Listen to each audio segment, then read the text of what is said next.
starts off. With this being a big weekend in combat sports, how does it feel to be the face of PFL? You won against Canelo indirectly, the UFC, and they put it on your shoulders to get the ratings and do what you do. Yeah, it's an honor, you know. I think that it's gotten to the point in my career where you either love me or you hate me, but you want to tune in to watch and see what's going to happen.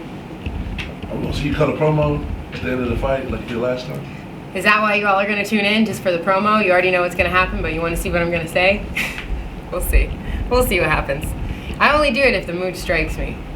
Do you feel the pressure to keep raising the bar? Yeah, of course. I always want to be better than I was yesterday. You know, every day I wake up and I strive to be the best possible version of myself. So whether that's in the gym, in the kitchen where I fail miserably, you know, as a mom, as a sister, as a mother, I already said as a mother, as a daughter, I just want to be the best me. So yeah, I'm continually trying to raise the bar and push myself where I've never been before. What about that shirt? You like it? Can you give some insight to what that's about? I don't know. I just heard a lot of people calling themselves fucking legends. So, fair enough. Kayla, this past weekend we had Amanda Serrano taking on Katie Taylor. Huge moment for women's combat sports. Yeah. Number one, number two against each other. Yeah. Different promotions. Is that a moment you want to have yourself, maybe one time with somebody else in another organization? Absolutely. I mean, for me as a female athlete, as a woman in general, and as I think just an athlete, it was super inspiring and exciting to watch. My hat goes off to both of them. They couldn't have done a better job. Just in the ring, out of the ring, class all the way. They raised women's boxing and women athletes to a whole new level that night. And I think that's the goal, right? Besides trying to beat people up for money and do this because I like it, the goal is to raise the bar and to make it a little bit easier for the next generation, you know, to not have to fight so hard to just get noticed, you know. The goal is to take over. Yeah, and usually you're the person that everybody thinks they're going to win. You know, you have the odds always on your side. How do you pump yourself up still for the fight coming up? I know in judo it was different. You never know who you're going to face in the Olympics, but how do you do that for MMA? Because everyone's tough until you beat them, you know, and I'm not done yet. I'm not where I want to be. I'm not even close to where I want to be as a fighter. And Marina is going to come out and she's going to try and take my head off. That's why we have the fights, you know, to see what's going to happen.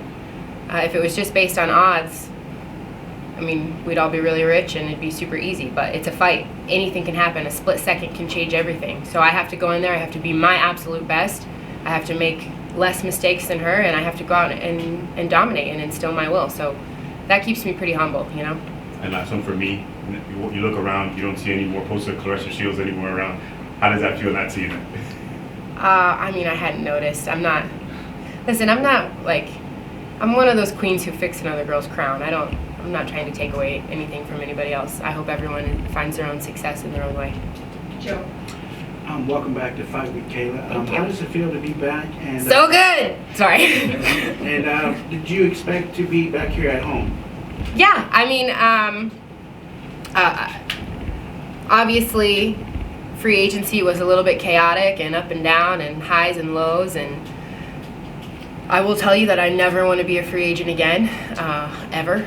And I'm the type of person who, you know, I need a goal. I need something to wake up for. I need that bit in my mouth. So going that long without a fight, without a contract was a little bit frustrating for me, and just mentally draining, exhausting. So to be back doing what I love is the most important thing, and I get to do it with a company that I believe in, and they believe in me, I think, and we've already done great things. We've already shattered ceilings. We've already broken the mold, and I think we're going to do even better things in this next contract. You mentioned before that you felt like your window of opportunity was closing.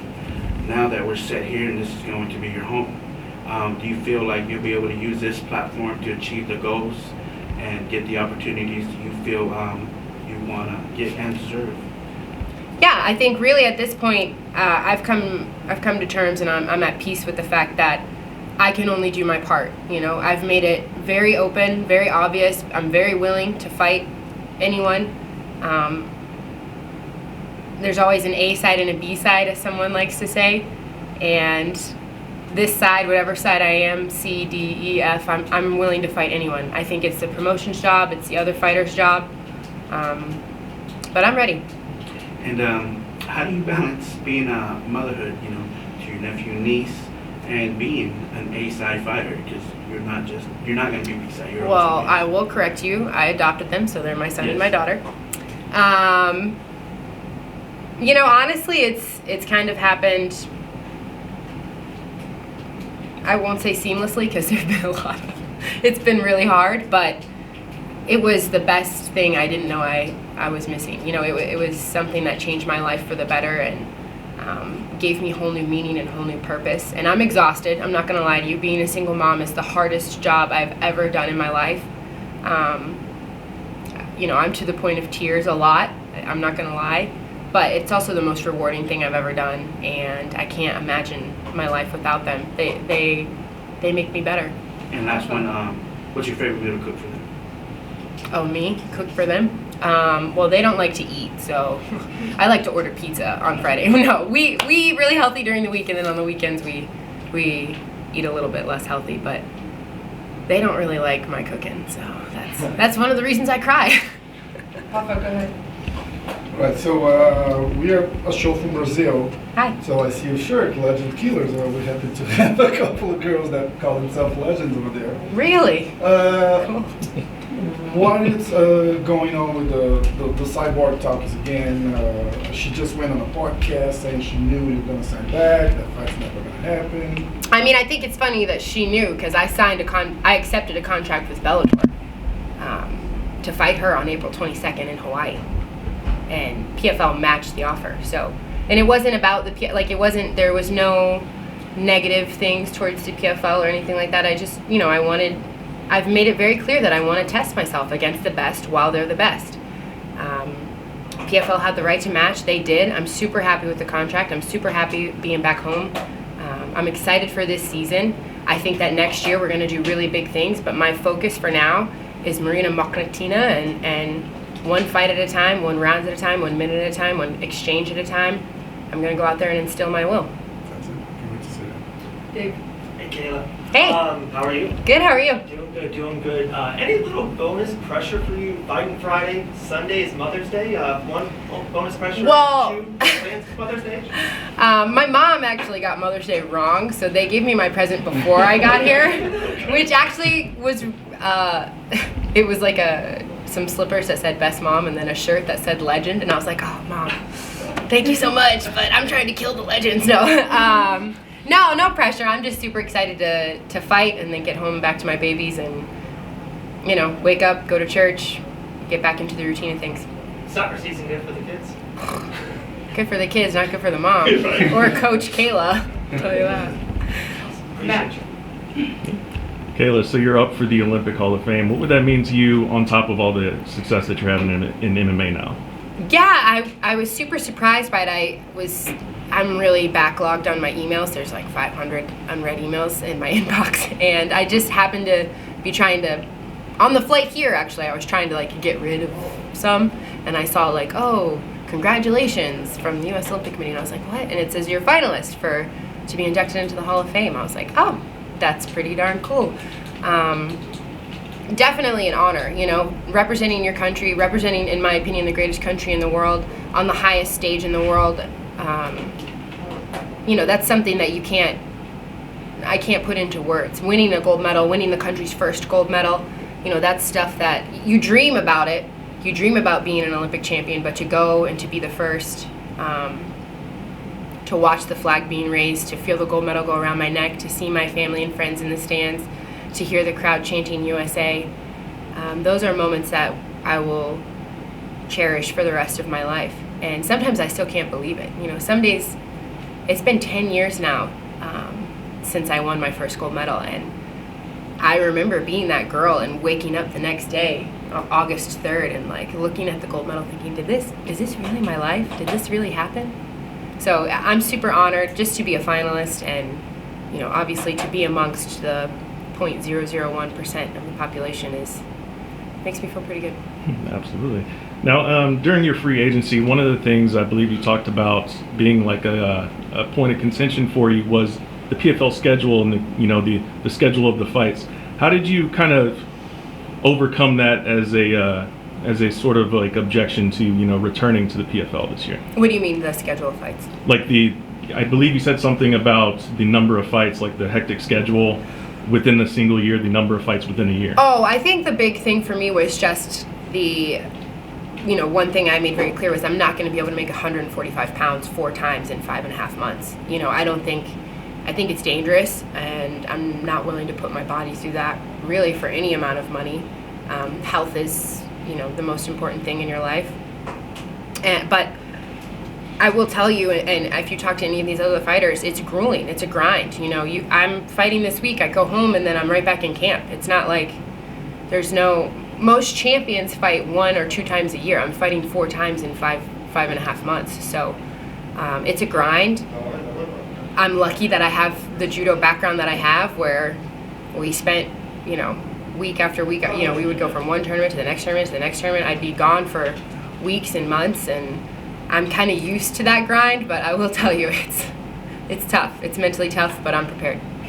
And lastly for me, you said, after winning the title last year that it wasn't so much about the gold for you anymore, it's about the journey. So what are you hoping to accomplish this year, 2022, this season, along this journey? What are some of the goals that you're looking forward to, obviously besides winning the championship again?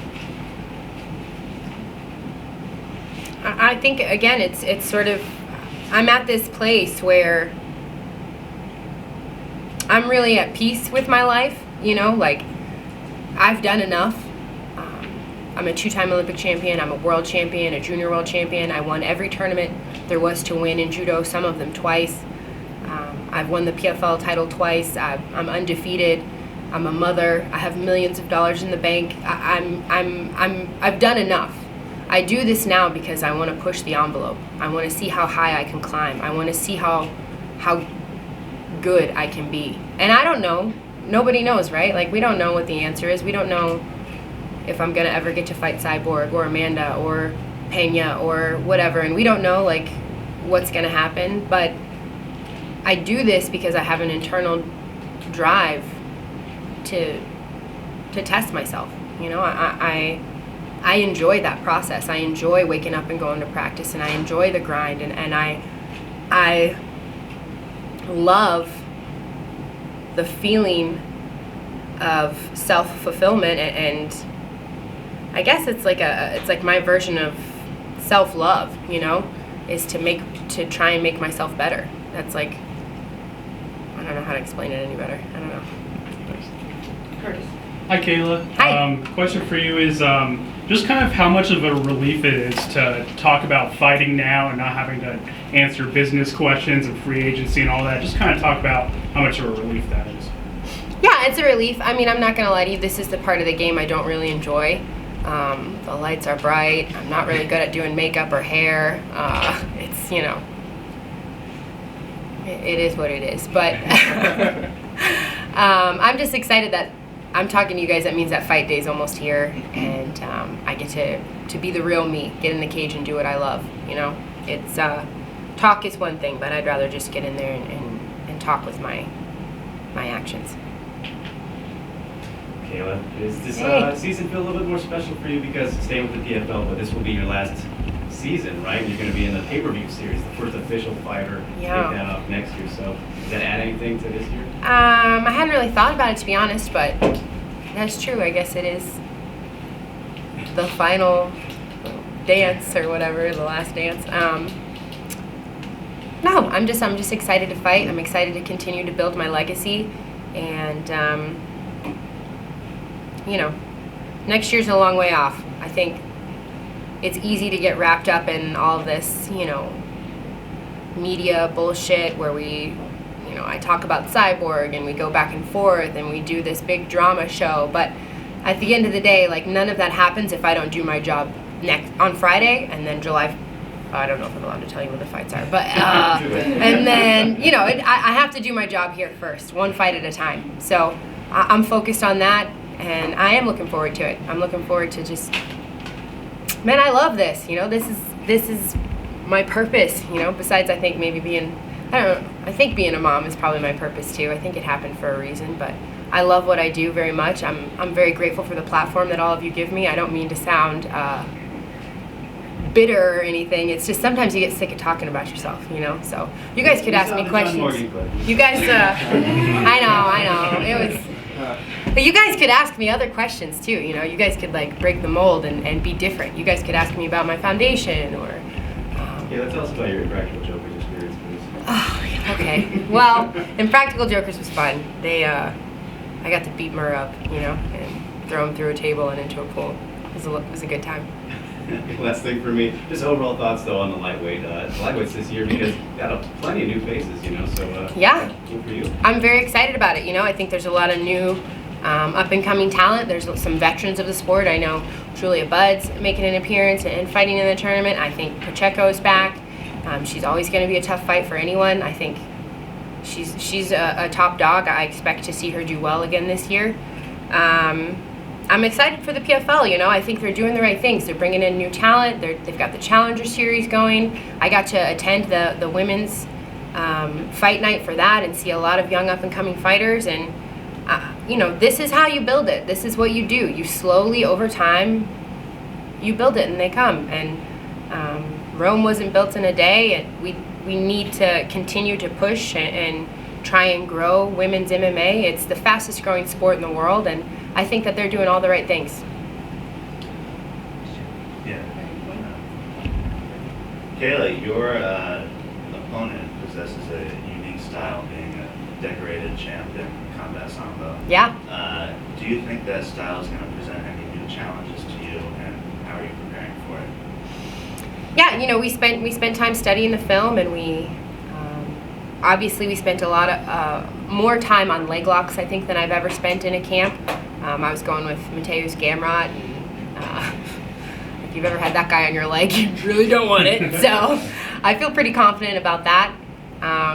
Big Jim over here, I'm gonna throw him under the bus. He had a really, really good line about sambo. And well, I was telling him, I was like, hey, we're watching the film, and I'm like, Big Jim, she's a 7-time sambo world champion. And he goes, oh, sambo? Sambo's for people who couldn't make it in judo. No. That's what you said. Anyways, that's how I feel about that. Richard, last one, and then we gotta Yeah, go. I have two more questions. I think the only fighter you didn't beat was Pacheco. Is something you're looking forward to this season? I did beat her twice. Finish. Okay, don't mess that up. You'll find out what it feels like. No. Yeah, I mean, I don't, you know, fighting is I make it look easy because I work so hard, you know, but she works hard too. She's well-rounded. She has more experience than me. She's been in this game for a lot longer. She's very versatile. I don't take anything away from Pacheco. I don't think I lost a single round or a single minute of any round, but she's good. She's tough. She's durable. I mean, it's also really easy, in my opinion, when you're just trying to survive, it's harder to finish someone, in my opinion. My last one. In which country you would like to fight? Any of them. I mean, Non-special? send location. Thank you.